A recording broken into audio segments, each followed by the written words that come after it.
Movie দেখতে বরবাদ movie দেখতে আসছি। জি হ্যাঁ, গান দেখেছি, খুব ভালো লেগেছে।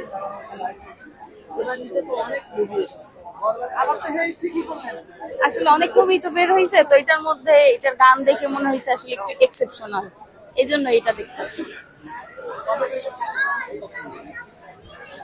শাকিব খানকে অনেক আগে থেকেই পছন্দ, কিন্তু ওর মুভিগুলা সেইভাবে তো মানে কি বলবো, সেইভাবে তো বাংলাদেশের পরিচালকরা ফুটিয়ে তুলতে পারে না, এই জন্যই তার এই মুভিগুলি দেখতে আসা।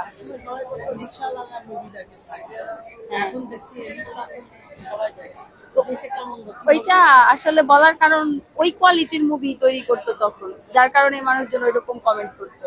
এখন ভালো মুভি করে বিধায় এখন ইয়াটাও বেশি।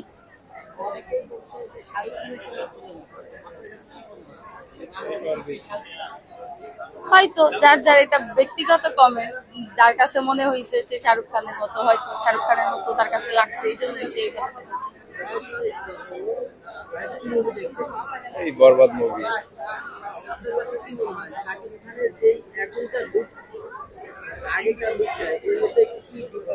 Huge difference, huge. আগে আসলে সাকিবকে বাংলাদেশ হিসাবে সাকিবকে তুলেই ধরতে পারে নাই। এখনকার আসলে তার লুকটা টোটালি ডিফারেন্ট, এবং সে যে ওয়ার্ল্ড ক্লাস একটা অ্যাক্টর, এখন তার লুক দেখেই বোঝা যায়।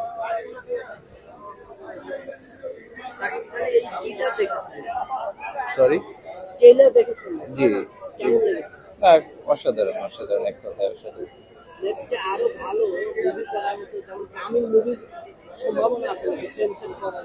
হ্যাঁ, ডেফিনেটলি সাকিবের এখন যে লুক, এখন যে অ্যাট্রাকশন, এখন যে ছবি করার যে quality, definitely he can do this, no doubt.